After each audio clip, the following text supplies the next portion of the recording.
Good evening and welcome to today's webinar. My name is Diksha and I will be your host for this event. We are excited to have you all here today to learn about FITZROY Reader. Today's session will cover readers 1 to 30 and the rest will be covered tomorrow. I'd like to extend a warm welcome to FAYE BERRYMAN and Nick BERRYMAN, the speaker for today's session. The event will follow the same instruction as before. We'll put everyone on mute except for our speakers to avoid any disruptions. We also ask that you refrain from posting anything in the chat box since we will conduct a 10-minute questionnaire session at the end of this session, during which speakers will address to all your questions. So just jot down all your questions until the end. This session will be recorded as well, which will upload to our YouTube channel. So please stay until the end, because as you all know, there is a 5-minute assessment that must be completed in order for you to obtain your certificate for this webinar. I would like to introduce speakers for today. Again, in 1965, she began her teaching career as a secondary school English teacher. She quickly discovered that many students were entering secondary schooling without the adequate literacy. In 1970, with Phillips O'Carroll, FAYE founded FITZROY Community School. Immediately, she realized that the available whole word and whole language methods were inexact guesswork, and that they must fail many children. FAYE began developing the FITZROY Reader program while working with children in the classroom in order to discover how they most effectively learn to read and write English. The systematic synthetic phonics method of the FITZROY Reader is a result of this work, which has been refined and perfected in the classroom over many years. FAYE's work in literacy was recognized by Australian government in 2020 when she was honored on Australian Day with the award of Member of the Order of Australia. About Nick BERRYMAN, he was one of the original students at FITZROY Community School, learning with the FITZROY Reader as they were developed. After graduating from high school, Nick completed a combined Bachelor's of Arts and Law at Melbourne University before practicing law for 2 years. Nick moved to Taiwan to be with his wife, Amy, where he taught English for 7 years. He taught all levels from kindergarten to adult. Though primarily with younger students, he introduced these students to phonics teaching and the FITZROY Reader, and they had a great success with their English studies. Returning to Australia in 2007, he completed a graduate diploma in education. He has taught alongside FAYE at FITZROY Community School since this time. Nick also completed a Master's of Applied Positive Psychology and incorporate this into his teaching of literature through a strength-based. Let's begin the session right away and turn the floor over to our speakers. Thank you. Thank you very much for the introduction. We have a lot of material to cover, of course, and only 1 hour to do it. So Nick and I put a lot of time into deciding what were the points of emphasis that we thought it would be best to present to you so you could most effectively use our system. This isn't going, my dear. We're having a bit of trouble here. We can't get it to go. You seem... Can't find the... Our computer is frozen for some reason. Okay, I'm just going to enable closed captioning. 3 participants raise hands. Yeah, who can escape? We're very sorry. Can you hear us? Yes. Because Our slideshow doesn't seem to be running through. yes, we're trying to press escape won't let us. We might have to close the computer and start again. So do you want us to share our screen? If you share, yes, you have the program there, so Yes. that might be the best way to do it. Okay. Okay. Just give me 5 minutes. Yes, we're very sorry about this. We don't No know. problem. Our No screen problem. is simply frozen. Okay. So we'll share screen. Just give me 5 minutes. Okay. Yeah, very, very strange. What if we go to the mainframe? Can we go to the mainframe? Computer? Oh, yeah.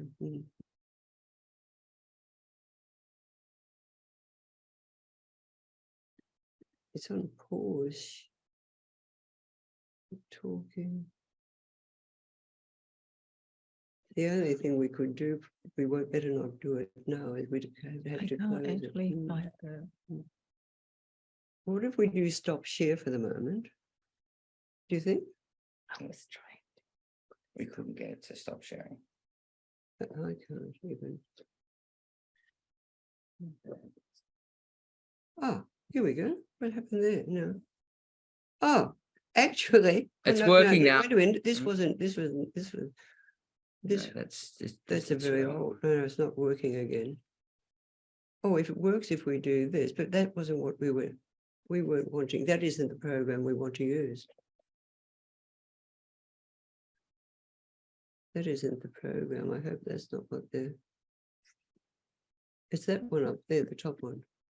Yeah, and that's the other pages. This is not the updated one. No.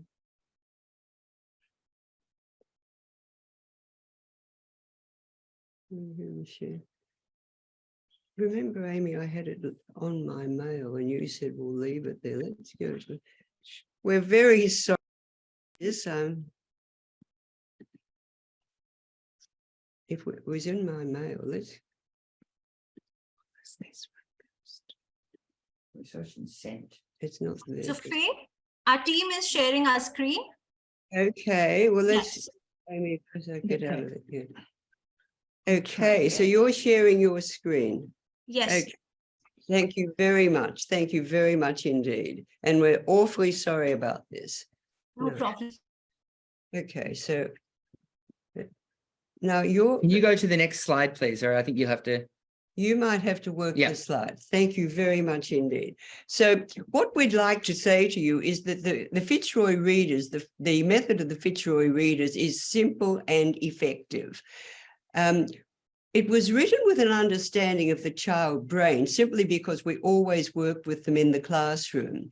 And the method, the other wonderful thing is that once you understand the method, it's exactly the same from book 1 to 60. So we will explain that to you in a moment. And the reading books and the workbooks are all color coordinated. And this gives the children a feeling that they are progressing and a feeling of success. So the entire method is constantly classroom tested and retested. So if we could go on to the next slide, please. This is just giving you a picture of the book, showing you how they're color coded. The readers on the left going with the word skills, always in the same color, and so the children know exactly which level they're working on. Thank you. Next slide. The next slide, please. Thank you. So today yes, now this slide, I think, is the most important one for you to take in. Now, when we speak, we make sounds. You can hear me, you can hear Nick, you can hear each other when you speak. So we make sounds. So from the time we're tiny, hearing sounds comes, of course, before writing the sounds. English has an alphabet of 26 letters, 26 written symbols. When we write English, we use these letters to write the sounds that we speak. Now, this is very important when you're thinking of phonics. When we write English, we use the letters to write the sounds we speak. We have 44 spoken sounds in English. This is the linguists have discovered that. We use one letter. For the basic sounds of the alphabet. We use 2 or more for extra sounds. That's the ones beyond the 26 alphabetic sounds. Now, learning to read means learning which sounds to speak for the letters we see. Learning to read means which sounds to speak for the letters we see printed on the page. And learning to write means learning which letter sounds to write for the sounds we speak. When I'm talking to the little people, I say to them, we're putting our talking sounds onto the page. And of course, by convention in English, we read from left to right. Thank you. Next slide.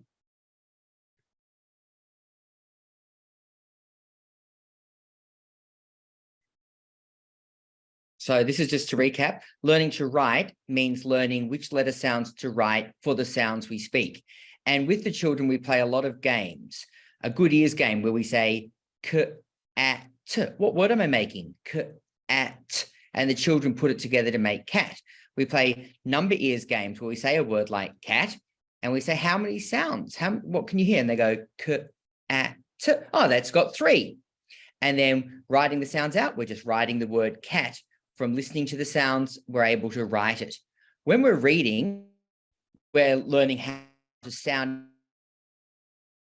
say the sounds to speak for the letters we see. And in our method, the thing we want to reiterate is it remains the same from the simplest reader to the most advanced reader. We always teach the new sounds and any special words first, and then from them, the children are empowered. They can actually access the reader by themselves. We always do it with the teacher, but the children have the knowledge they need to read the reader, as long as they know which sound they're doing, any new rules, and any special words. Thank you. Next slide.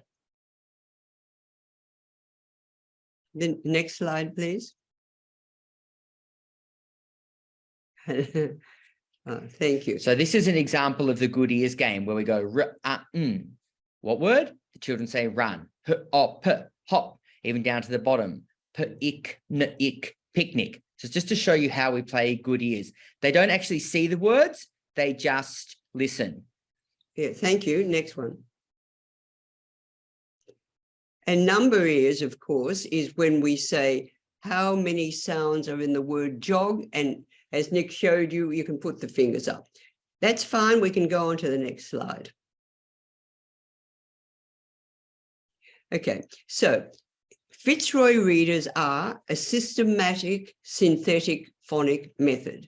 So what is phonics? Now, the thing is phonics, and you'll see down the bottom of the slide, means sound. So any phonic method uses sound. So this is what we're trying to emphasize with you, that you must realize that although the alphabet letters have names, in a phonic system, what is important is the sounds. So the phonic systems use the alphabet. In fact, any language that uses an alphabet is a phonic language. Here is the important secret, I suppose you'd say. The alphabet is a sound code, Like we have color codes. We stop for red lights. We go for green lights. Well, this is a sound code. So each letter or letters of the alphabet stands for a particular speech sound. Now, maybe a lot of you actually know this theory, but some people who have not been raised in a phonic system don't know this, so we thought we should quickly rehash the foundation thoughts of a phonic system. Having taught English in Taiwan, where they use the Chinese characters, for them, it's not automatic that it's a sound code, because the characters you also have to learn how to pronounce. There's no code behind them. Thank you. Next slide. So a digraph is 2 or more letters together, which represent a sound different from the basic sounds of the simple letters. So there are 60 of them. If we look at the first one, A-R, for R. Now, we don't say A-R. Once you have the A and the R together, it makes a totally different sound. It makes a sound R, which is a sound we need when we're speaking English. And the same with the CH. We don't say k anymore, we say ch, and that gives us a new sound, a speech sound that's required in English, and so on. Now, the silly thing, I suppose you could say, is there are 60 of them, and that is because of the way language developed. People would come up with say, in one part of the country with an idea, perhaps two E's together makes an E sound. In another part of the country, it might have been thought that EA was a good way to write an E sound.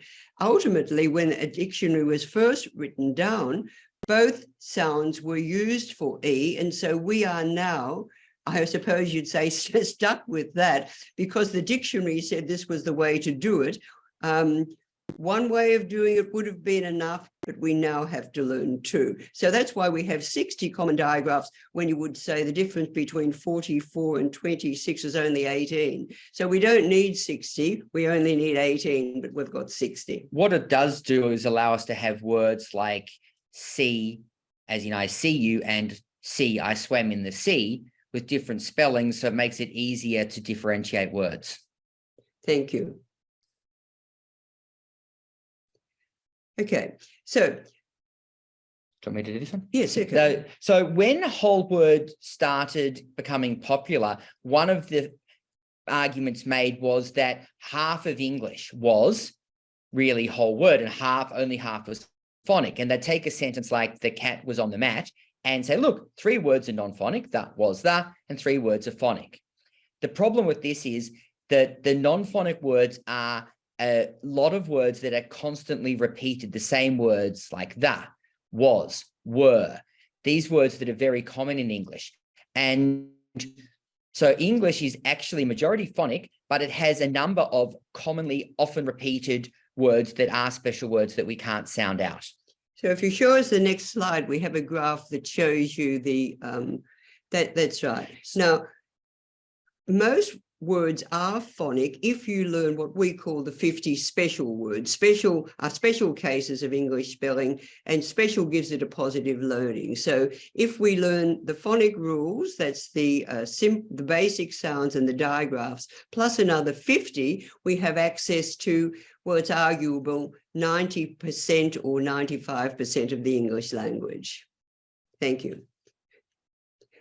This ladder of reading, we just put it there to reinforce that unless children learn phonics in a systematic way, many of them will not actually ever be able to read or write fluently. They'll never gain that skill. But even at the top, people without systematic phonics will never get to the level they could otherwise.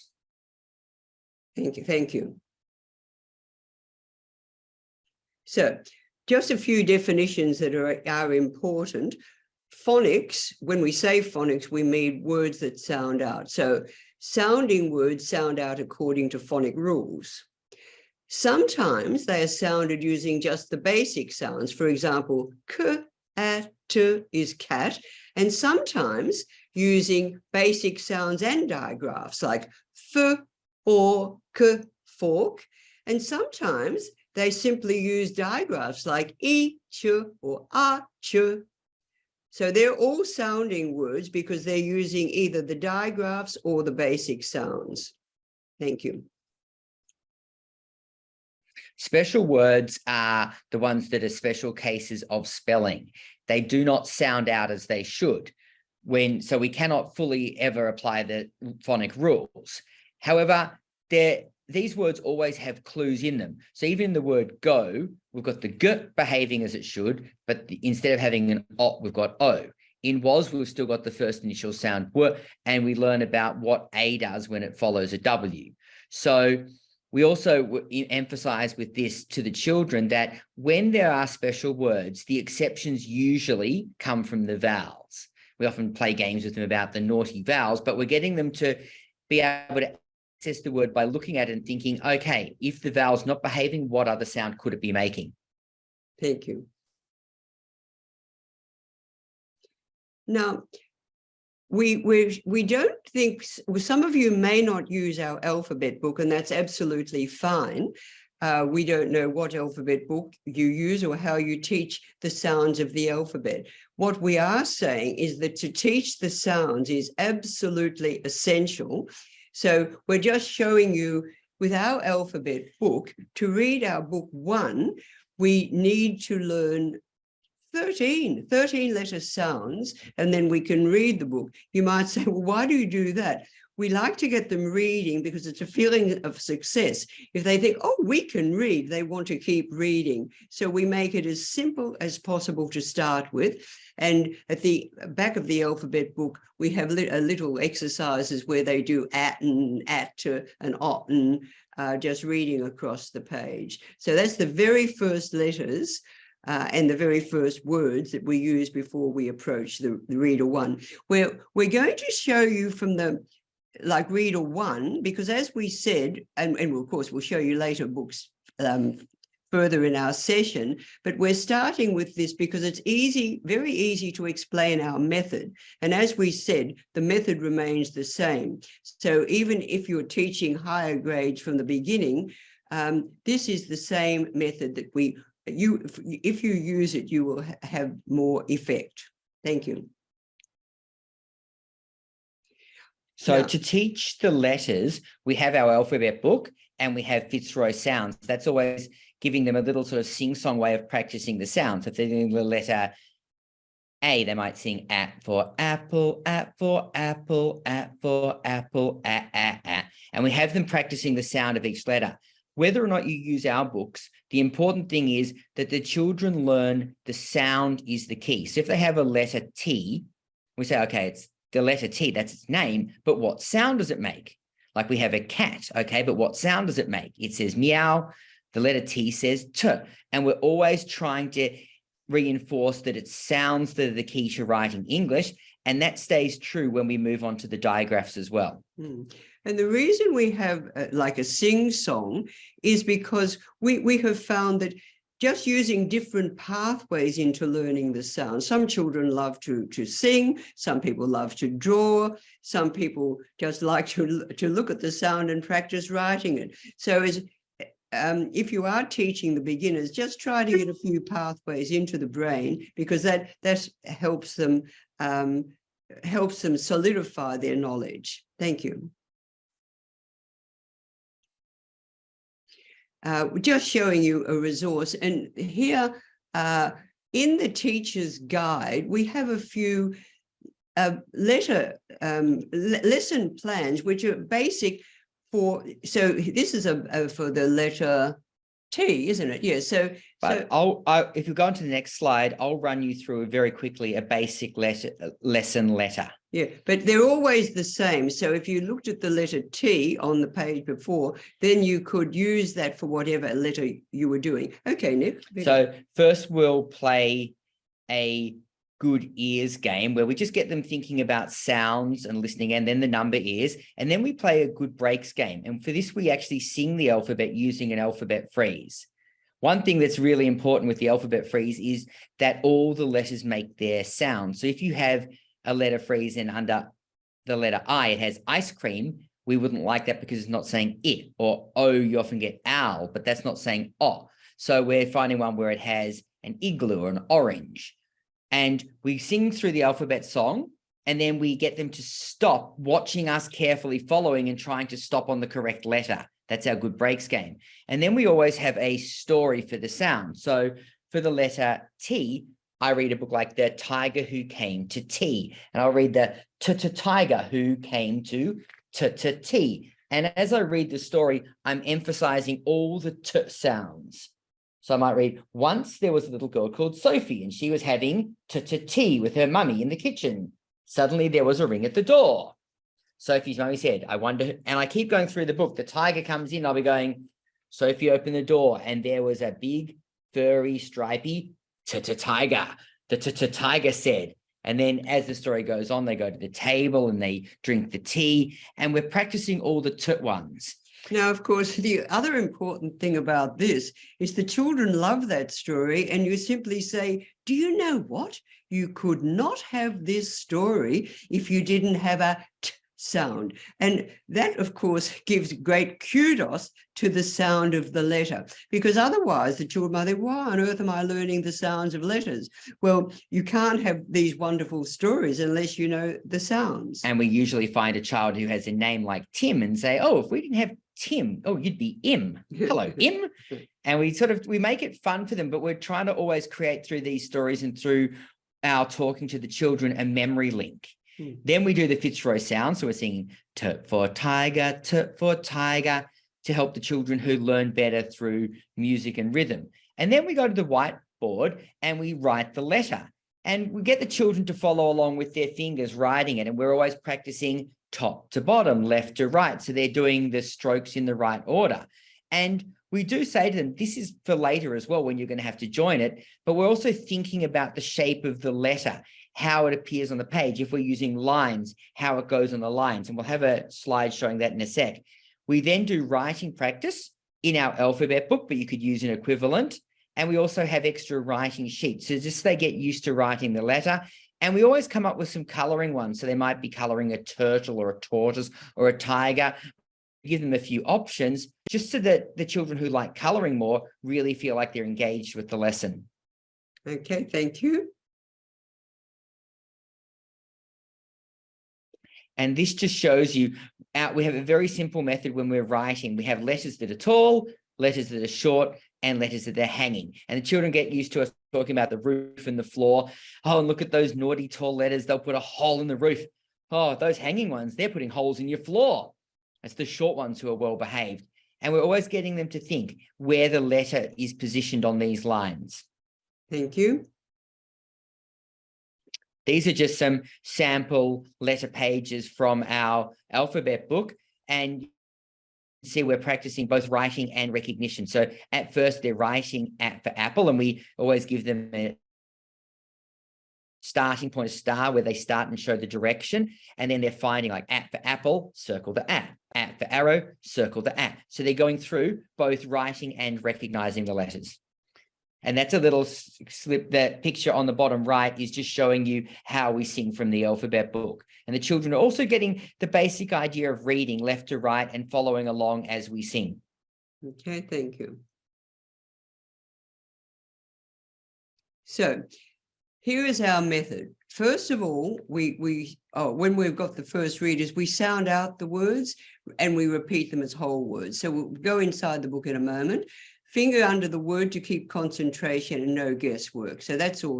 That's just the front cover of our first book. Over we go, please. Next one. So before reading, on every single reader in the whole method, we always do the A sheet. The A sheet is practicing the sound that we're focusing on.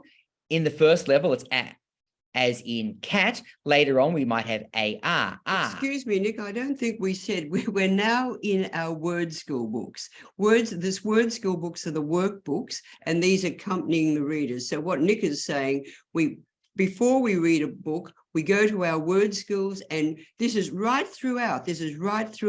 Whatever level you're at. So we go to the word school books. We look at the A sheet for the sound, the phonic sound, and then we look at the B sheet for this practice, the special words that come into that. And in the first reader, the special word is the word A. A when it's by itself, not when it's in a word. So we say A, k-a-n, a can, A, p-a-n, a pan. And we're practicing A by itself. Now, in Australia, particularly when we speak English, we just say, oh, it was a can, it was a pan, it was a bat. But we don't want the children to think it's up, because then they can get confused with the letter U and the sound it makes. So we teach A by itself, says A. When it's in a word, it says at. And you can see the words practicing that. Once the children have done the A sheet and learnt the sound, and the B sheet and learnt any special words they need, then they're able to read the reader. Thank you. Next slide. So this is the front of our book. So we would say a f at fat, k at cat, a fat cat.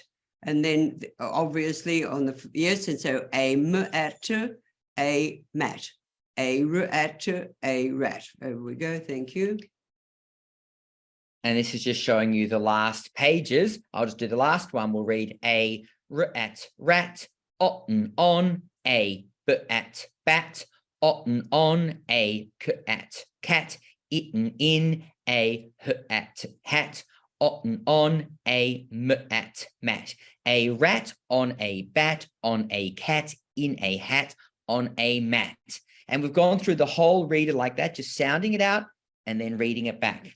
So what the children have done by even getting to the end of this first book is that they realize that words are sounds put together. That's a very important understanding. So even we of course, we don't read higher levels like that, but occasionally it's good to pick out a word and have them sounded out, because in a phonic method, most words, in fact, do sound out. We'll show you some of the higher ones in a moment. But this whole thing, and why we're laboring it, only reader one, is to establish the methodology. Okay, thank you. After we read, we always go to the comprehension page, because we know that sometimes children can sound something out, but they also have to understand what it means. Comprehension is the key. So we always do the comprehension page there. And we have the E page on the right. That's our word find page. And we also have the game at the bottom where we say word chasey. That can be used in a couple of ways. If children need more practice before they read, we can do the word search first, reading out the words and then finding them. Otherwise, that's a really good exercise for the faster finishers to do while they're waiting. Mm-hmm. Next slide, please. And again, this is true for the other levels. Now, further exercises, there's always further exercises at different points. And the faster, sometimes not all students finish them all, but they're certainly exercises that the teachers can use as they wish. Here we have completing words and the basics of composition where they're trying to put together sentences. But as the readers progress, these will move on to punctuation, grammar, and all the basic knowledge that the students need. Okay, thank you. And then once the children have completed Unit 1 in the Word Skills book, we're going to return to the alphabet book, and we need to this time just teach 4 letters. With 4 more letters, they're able to read the reader a big pig.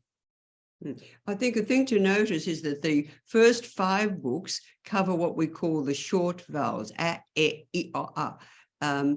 And of course, once you have the vowels there, you can make lots of words. Okay, so thank you. That's all we need there. So this is showing you that, and on the back of the reader is always the knowledge that's given in the Word Skills book sheets A and B. We have the sound that we're practicing, the it as in pig, and then any special words. Though in this reader, there are none, because we're still reinforcing the word A, the special word A when it's by itself. And you can see that the reader itself has lots of it words, but ig, per ig, be it, for ig. And so we're always practicing in any reader the sound that's being taught. Thank you. And this is just to show you the third reader. We have as in bug, and here we have 2 special words, the and of. And if you look at the text of the reader, you can see how it's practicing the sound and also the special words. Thank you. And that's just the same. We're now looking at the vowel O, making the sound O as in dot. And again, the text is highlighting the sound we need to learn. Thank you. Next one. And the final reader of the first 5 is practicing the vowel E as in hen. And we have 2 more special words, was and to. And as you can see, we've now learned 5 special words, and we're working towards the 50. So, but the ones we've learned so far are the very crucial ones, like was is being used all the time, and the and to. Okay, thank you. Capitals are an interesting one. We like the children to be very clear from the start about what we're writing and reading. And most of the letters the children see are lowercase. So we teach capitals on a need-to-know basis. And so we say, oh, you're writing a name. Names start with capitals. Oh, you're writing a sentence. Sentences start with capitals. So they're only ever using capitals when they're writing a sentence at the start or a name, again, at the start. So children are really clear on when and where they use capitals. And so capitals are only taught completely at the end of the first word skills book, where we go, okay, now you need to know all the capitals because you will be starting sentences or names with them. But up until this point, they've learnt them as they've needed them. And we're always stressing that capitals are always tall letters. And if we don't do it this way, you find that children often have a mixture of capitals and small letters in the one word. So we've found that doing it this way avoids that confusion. Thank you. So we also have an X series. Now, the X series doesn't have any new sounds or digraphs, but it does have longer words practicing the same sounds. So reader 4 was O as in dot, and reader 4X is still O as in dot, but we have longer words for the children to sound out. So it's giving them that extra practice they need at the foundation levels to reinforce the knowledge that they've already gained in the original reader. Thank you. Okay. On we go. So now we'll be looking at the readers numbered 11 to 30 and also the word skills that match those. These readers teach the digraphs. And so we're introducing them, we're showing how they're taught, and we'll show the progression of the readers. And then we'll talk about advanced alphabetics, and we also have test sheets, which are optional, but they're in the teacher's guide. Thank you. The method hasn't changed. So right from the next step, we're still doing the same thing. The A sheet is teaching the phonic rule we have. Here, it's the E as in B. It's only 5 words in English that have it: he, me, be, she, and we, though B gets joined to a lot of other words like because, begin, became. And on the B page, again, it's the special words.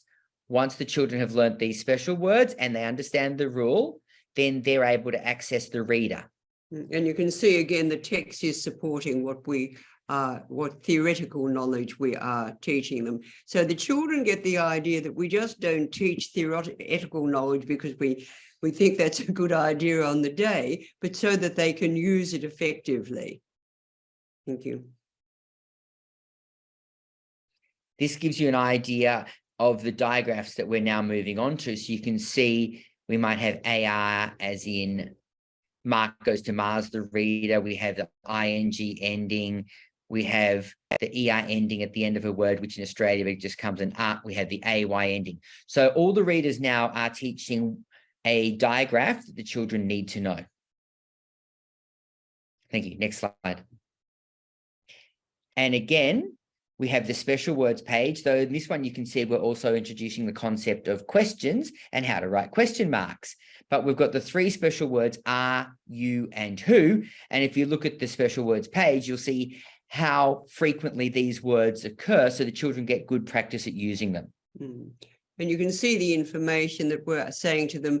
Are you telling? That means, are you making a statement or are you asking? So asking or telling. And we'll talk to them also about the change of word order in English. Is it hot? It is cold. And so we will mention to them at this point that we can see how the subject and the verb are changing place to make questions in some, or we have question words like who. Thank you. Now we have what we call not so special words. Not so special words are words that actually do follow phonic rules, but the children haven't actually had a reader that teaches that rule yet. So we might have the word to in reader 7, where OO is saying ooh, but they haven't actually learnt that. And the first digraph they learn is in reader 9. That's the OO, as in making the sound ooh, as in roof. But because they'd encountered that word before they've actually had a reader teaching it, we call it a not so special word. And we always tell the children at the time, this is a rule. You need to know it for this word, but soon we'll have a reader that practices the rule and really makes you know it concretely. Thank you. This is just simply another example. In reader 9, you may have noticed that we had my as, oh, it's there as a special word, but in reader 13, we're looking at the Y at the end of words making the sound I. And so after reader 13, words that end in Y making an I sound are no longer special words. And it's important for the children to understand that the position of Y in the English language, because Y is really a substitute vowel. So we tell them all words have to have a vowel, though it can be Y as a substitute. And in fact, words that come from English and not imported from, like spaghetti, which is Italian, you cannot have an English word ending in I. So when they're little, we say, oh, so the letter I dresses up as a Y. And here you can see reader 19, where we're teaching the digraph R as in car. And if you look at the text, you can see Mark had a little car. So they're getting a lot of practice in the text on every rule we're teaching. The text always reinforces the knowledge that they've learned in the A sheet and also the special words. Next slide, please.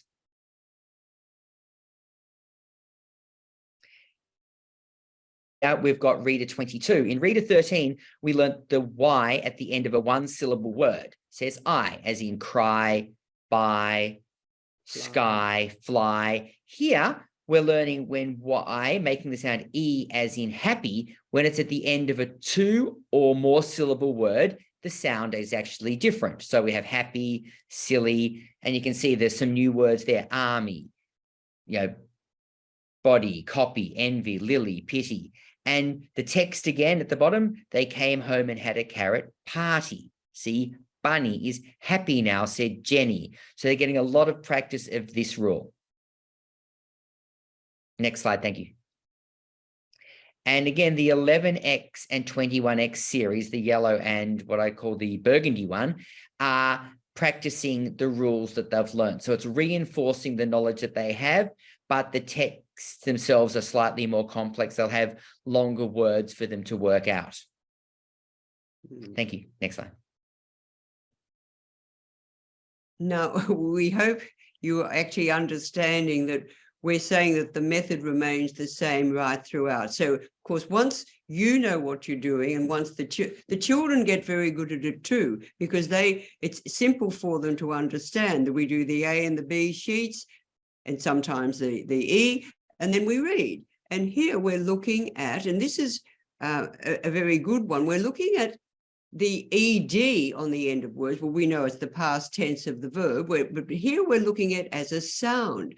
Now, if you look at ED as in the word barked, it's ED making the sound T as in barked. And this is a very interesting one. Whereas if you look at the text over here, woof, barked, Ben, you are safe with me. They played and chatted in the park all day long. So hopefully you will have heard that although we're talking about the past tense of a verb ED, we are giving it three different sounds. In reader 25, we're putting them in together, but once we go on to the burgundy set, we're actually practicing, that's the extension set. So in the 25, I think it goes 3, 4, 23X, 24X, and 25X. We have the three different sounds that ED can make. We teach them, we practice them separately, and the children start looking for patterns. So after a K, like looked, cooked, it sounds like T. After a sound like played, stayed, we get the D sound, and after a T or a D, a T or a D, like chat, chatted, want, wanted, and ended, we get that ud sound.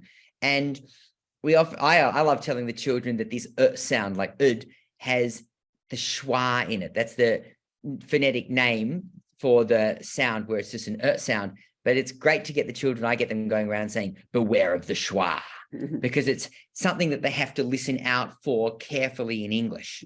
And you might wonder why we're laboring this. It's not so much for reading, but of course, once they come to write back, we don't want them spelling looked, L-O-O-K-T. So they need to know that it makes the three sounds, and if it's a verb in the past, well, of course, it's the ED ending. So this is the purpose. And now I think the next slide, if you go on to that one, is 23. Yes, it's showing us we're now. So this is the one where the ed follows a d or a t. Added, hunt, hunted. And we're all saying to the children, okay, you write the word add, how do you turn it into added? Ed, hunt, hunted, ed. And that follows through for look to looked, play to played. How are we changing it? We add ed, even if it makes a slightly different sound. Next slide, thank you. So the word skills exercise that we have, they always teach the phonic rules and special words, the A and B page. That's the knowledge we do before reading. But they also cover grammar, like tenses, parts of speech. We have a lot of punctuation exercises. They always have comprehension, which is done after they read the reader, and it gives them lots of chances for written expression. So it's really a complete English program that the word skills have them practicing. Next slide, thank you. And here's just an example. So we start teaching them about nouns. And first we have nouns and not nouns, and then we have them finding nouns. We give them rules. So in this one, we get rule. A noun is a thing, a person, a place, or an idea. And they have to be able to identify the nouns. So we're giving them grammatical practice. Next slide, thank you.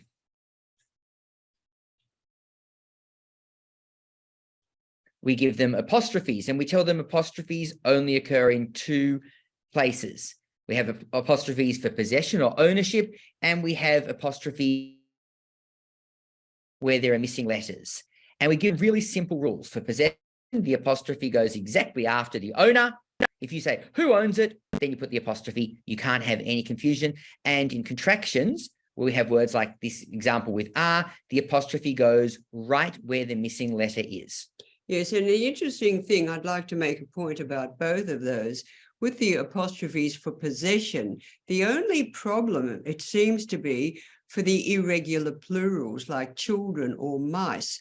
The children, because they are logical, they simply think, oh, I see, if it's a plural word, it goes after the S. But that's not, as Nick said, it's not after the S, it's after the last letter when you spell the owner. And so for children, who owns the balls? The children. Well, of course, the last letter is N, and so that's an irregular plural. So you might like to have a little rule of thumb. If the plural ends in S, the apostrophe goes after the S, but if the plural, as it's only about 20 words, does not end in S, the apostrophe goes before the S. I sometimes have them learn little rhymes like that. And with the contractions, the other use of the apostrophe, notice that the first word does not change. If they take that in, you seem like, say in your, meaning you are, notice that the you remains the same, or there, they are. The they remains the same. There are two exceptions that I can think of. One is what won't. We don't say wilt, we say won't, and in o'clock, of the clock. But other than that, I always teach the children that the first word does not change.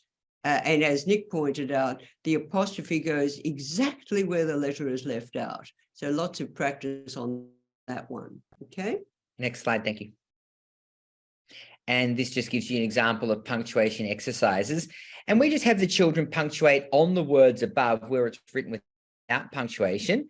And we like them to do it on top of the letters that they've got there. And then we'll have a look at it. And once we've established it's correct, then they write it out properly. Next slide, thank you. And this is just to show you some of the other concepts we're introducing, like alphabetical order. If children are going to be using a dictionary, they need to be familiar with the alphabet and the order it comes in.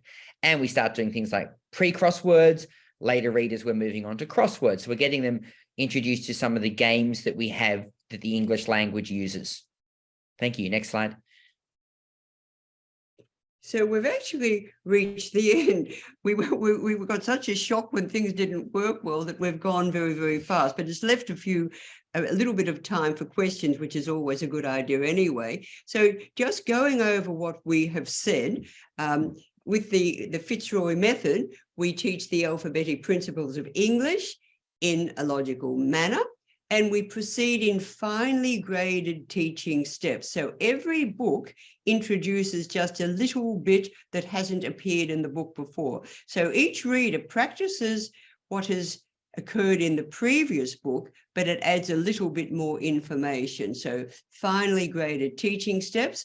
We start teaching the basic sounds, as we said, and Nick demonstrated that with the t sound and how we teach that, making sure that they love the sounds because they're important and they couldn't have wonderful stories, whatever the wonderful story is, unless they had that. Like for I love 10 apples up on top. You might know that. That's a wonderful one for And there's some wonderful cat poems, T.S. Eliot's cat poems for the k sound. So it just makes the children realize that sounds are so important. Then we introduce the digraphs. That's two or more letters together making a sound that's in addition to the 26 alphabetic sounds. We should say for that, we use the word digraph, even if it has 3 or 4, and it should really be a trigraph or tetragraph. We just use the word digraph for simplicity. And we progress, we teach the spelling rules, and there are always examples of what the rule is and how to teach them in our word school books. We integrate special words right throughout. You saw how quite quickly at the beginning we were working up the most important of the 50. We cover all essential grammar, and we provide exercises in writing skills in different text types too. And we do guarantee literary excellence if the method is followed as we have introduced it to you tonight. Did you want to say anything on that note anymore? No. Okay. No, I think one thing we haven't really gone through is the different writing exercises, but we do start with basic story writing, and we do quite a bit of we go through different methods of planning, and children find methods that suit them better. But then we were moving on to other things like persuasive writing, argumentative writing, and we have them work with the text that they do. That will be covered more in tomorrow's seminar. Yes. Tonight, what we were basically, and it is tonight here, it's nearly 11 p.m. here in Melbourne town. So we didn't go to sleep on you, and I hope you didn't go to sleep either. But yeah, so tomorrow night, we're looking at the higher levels and a little bit more about planning and writing. Yes, writing. But today was really to make sure that you understand the system and the method and how it doesn't change from reader to reader as you progress through, so the children have a real security. They know what's coming, they know what's expected, and they know with this incrementally small bit of knowledge, the new rule and any special words, that they have access to a whole new reader and really to a huge range of words that the English language possesses. Okay, well, thank you very much. So were there any questions that Yes. Yes. So can I start with the questions? Yes, please. Okay.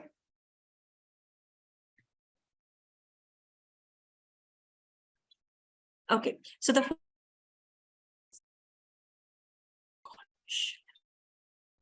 Sorry, that didn't come through. The voice, we didn't hear the voice. I'm sorry. The question. Have you unmuted? Have you unmuted?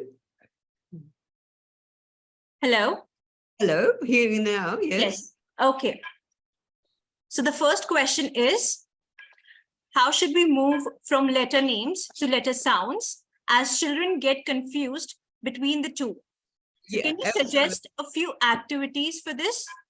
Certainly we can. Nick, can you grab like say we have reader 1, I'll just get one here.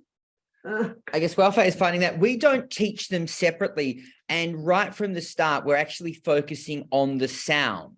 So when we say, okay, this is the letter T, but more important, what sound does it make? Oh, T makes the sound T. And that at the start, sometimes they actually forget the names of the letter, but they know the sound it makes, and the sound is paramount. So that's what we're always focusing on. And we give them little stories like a cat. Yep. Okay. But what sound does it make? Meow. A dog. What sound does it make? Woof. Okay. T. What sound does it make? T. A. What sound does it make? A. And we're just always going on to the children about the sound is the key. That's a very good question right from the beginning. You see here, we might hold up a picture of a cat and say, oh, what is the name of this animal? And they say, cat. And we say, what sound does it make? Meow. And so, of course, the name, and then we might hold up a book like this one with a picture of a dog. What's the name of that animal? Dog. What sound does it make? So that there are names and sounds. And sometimes I play a game. I say, oh, okay, now let's sing the names of the letters. And then I might sing Nick and Ellis. Oh, no, that's not the names of the letters, is it? That's your names. Okay, let's sing the names of the letters. So we're always playing different little games of what are names and what are sounds. And as Nick said with the Good Breaks game, we sing right through. Say we're going to stop on D, A, B, C, D. So the name is D, and then we will have some age, like we might have a picture of a dog. We might have, what else can we have that's beginning with D? A diamond and a dinosaur, some pictures of these things. And then, so can you guess what sound the letter D makes? And so on and so forth. And then we'll introduce, we always have these ones. So they've got D for dog, might be backwards for you, but they're singing D for dog, D for dog, D for dog, D, D, D. And up here, the duck, and then a door and a dragon. So we're really focusing heavily on the sound. But that's a good question, because that is what, and I'm glad you asked, because that's what we're trying to focus on tonight. Phonic means sound. So really, I mean, I speak a bit of French. I don't think I could say the alphabet in French, but I know all the sounds. You see what I mean? Because again, French is a phonic language. And so it's the sounds we put together to make words always. I say to them, do you tell your parents tonight that sounds are important, because it's the sounds that are put together to make words? And, you know, you don't say, here comes a C-A-T, you say, here comes a cat.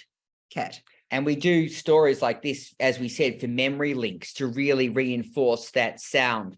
And as the children get a little bit more fluent, I often make them sing the alphabet. But I say, but sounds are more important. So we're going to sing it without the names. We're going to sing the sounds. A, B, K, D, F, G, H, I, J, K. And we sing through with the sounds as well. And they think it's great fun, because they're so used to singing the letter names. And to have to do the sounds actually really challenges them, but it reinforces it. Good question. Okay, thank you. So the second question is, can you explain the game Good Breaks again? So I'll have an alphabet freeze with all the letters, and we'll sing through pointing A, B, C, D, and we sing through the whole alphabet. And then I'm going to stop. So if we're doing the letter D, we'll say A, B, C, D, and I have to stop. The children have to look, and they have to stop at the right letter. And we say, oh, we're driving a bus together. We're in a bus, we're driving together. So everyone has to stop, because if one of you keeps driving, we all crash. And so we call it Good Breaks, because they have to be at a stop. And it's also just training their attention. So I'll be going A, B, C, D, E, F, G, H. Oh, and hopefully none of them crashed. And I go, oh, who crashed our bus? We make into a game. We say, oh, what letter? H. Ah, and what sound does that make? Oh, H says, H. So H for hot, H for hat. And we'll go through some words that they can think of that start with that sound. And then the basic lesson that we gave you that you should have on. But they do love that, because, you know, that teaches them to concentrate and to concentrate on what letter and sound we're doing for that day, because they don't like to be the one that's crashed the bus. Oh, I've got a couple of naughty little boys this year who always want to be the one who crashes the bus. But even then, they're still focusing on the letter and the sound, and they know they've gone past it. So it's really trying to create as many memory links as we can. Thank you so much. What are close exercise in word skills, and how important are close exercise? They're the ones where they're finding a word from the text. So those exercises will have a sentence with one word missing. I think they're important because in today's life, we come across so many documents that we have to read, and we have to be able to read quickly and scan for information. So that these exercises, are trying to get the children very good at one, remembering, but also just scanning and finding information. Yeah, we say it is actually the beginning of scanning. Okay. Of course, is very essential, as Nick was Yeah. pointing out. Okay. Faye, if a child is 8 years old, maybe in grade 2nd or 3rd, which reader should the child start? Should he be first introduced to first reader, or do you have any intervention program to offer? Sometimes, rather than starting with the first set, the X set is a little bit more sophisticated, and it covers, because it's like an extension, it still covers the same. So it's probably a better one for an 8-year-old to start with. But it's really interesting there. I think it's good to acknowledge that the child has a problem. You can say, well, we don't know whether the teacher didn't teach you properly, or perhaps you weren't concentrating. But if you follow this right from the start, which may seem a bit easy for you now, you will be very good. But we don't want you to have any gaps in your knowledge, so we're going to start from the beginning. I think the key for the child is we don't want gaps, but also if a child's older, they can actually learn at a greater rate. So I'll often say to them, do you know, we might see if we can cover 6 months' work today, because we're going to go through some of the letters, make sure you know them, or we're going to read readers 1 to 5 and 1x to 5x with the basic vowel sounds, just to make sure you've got the concept of sounding out and how we put English together, but we can actually proceed at a greater rate. And I'll always reinforce that. Look, I know you're older, but we don't want you to have any gaps. We need you to understand our system. So therefore, we're going to get this knowledge, but we will be progressing a lot faster. Okay.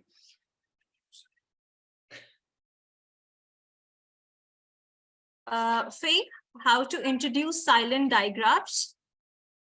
Well, there are, we play a couple of games, and I mean, we weren't sure how much time we had.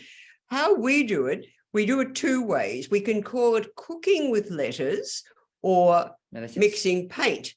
And now we have silent digraphs. Oh, the what?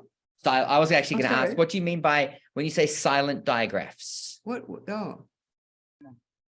What did we mean by silent?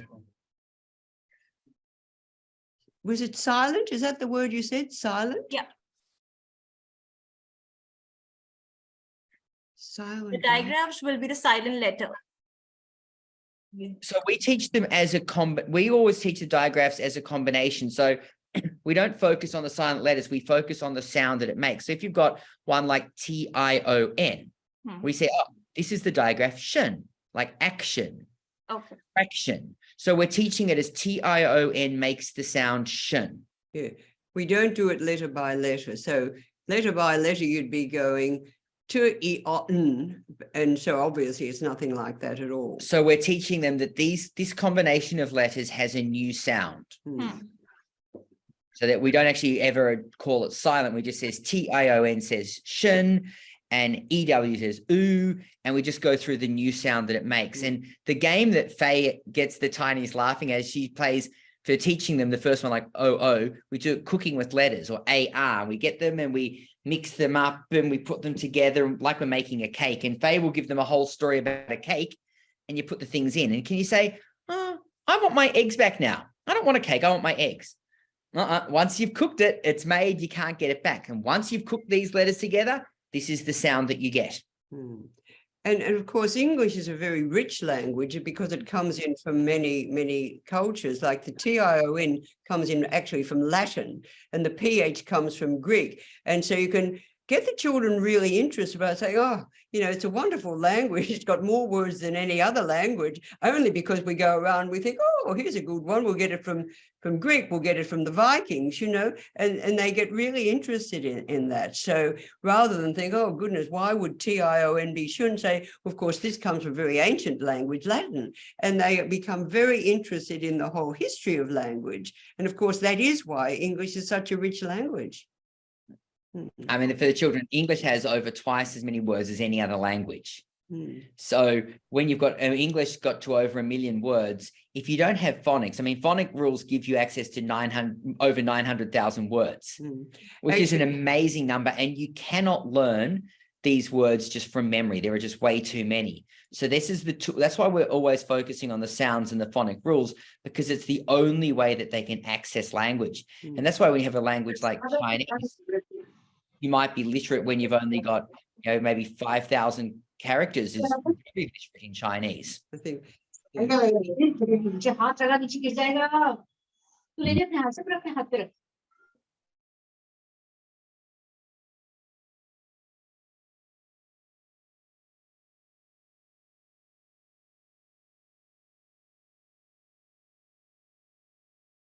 talking. Sorry, we're back on. Sorry about that. And of course, you people in India know we enjoy so many of your wonderful writers who write in English. So, yes, so you know all about, you know, we're saying how wonderful the language is, but certainly the Indian writers have displayed that. Okay, so what is the right age to introduce alphabet to children? Well, that's the kind of the how long is a piece of string question. It depends much more on the child. And as you know, if we get a prep or a beginner's class here, some children are much more ready to learn than others. I taught this in Taiwan to children who were second language. They hadn't learned any English before I taught them. And I started teaching the alphabet just a few minutes each day in a class. So I started it with 3-year-olds. Okay. And by 4 to 5, they were reading the readers quite well. And my little Nick's little niece, she often comes to class and she's 3, you know, and she follows along too. But I think under 3 is probably a bit early. Yeah, it really depends on the child. And if they're learning the alphabet, if they're learning really the sounds of the letters and it's fun, I used to put them on the ground like hopscotch, and the children would, you know, just skip along saying the sounds as they hopped on each letter. And so you can play a whole lot of games with children. It really depends on the child, but most children at 3 to 4, if they're at kindergarten, are keen to learn. I think they can start learning at that age. Okay. Okay, so there's another question. How to proceed if a student who has never used a phonics method before? Very good question. Well, I think really reiterating what we've said and getting them to realize that any word is sounds put together. For example, before we had the word fork on the screen, it had the f or k. So whatever word, or say picnic, you know, we're going on you have picnics, I suppose, in India. Well, anyway, picnic, or there's an Australian animal which is very loved called a wombat. So words are sounds put together. Or if you're riding a bicycle and a nail goes into your tire, you get a puncture. I think you've frozen. I think you've frozen. Can I So for this one, also, if the child has learnt quite a bit of English, but they haven't learnt with a phonic way, you can often reverse the order and say, okay, what's this word? Fork. What sounds are you doing? If you're saying fork, what sounds? F or k? Oh, let's look. How do you write the or? Oh, OR says or. Then we've got fork, and we say, okay, let's write another word. Let's write pork, or let's write horn, h or n. And so we take the knowledge they have, if they know the word fork, and we use that to show them that they already know OR says or, and then we practice other words with that. So if they do have English knowledge, that can be used, but it's really getting them to see what they're doing when they're saying the word fork, or they're saying the word horn, or they're saying the word lawn. And that's, oh, lawn, that's got a different rule, hasn't it? Oh, AW saying or here. Oh, now we can write awesome or awful. And we can use these words practicing from the rule that they had some knowledge of, but hadn't really used in the correct way. No, what's happened here? What have we done? And we're just waiting. We Receive? Yes. You're right, don't you?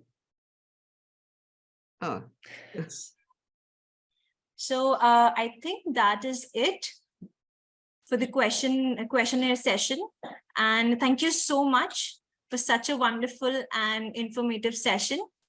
We Thank will you now for having us. begin. We will now I- begin with our assessment round. mhm. And for that, I'd like to introduce Ms. Akita, my co-moderator for today's evening. She will instruct us all on how to conduct the session. Over to you, Ms. Akita.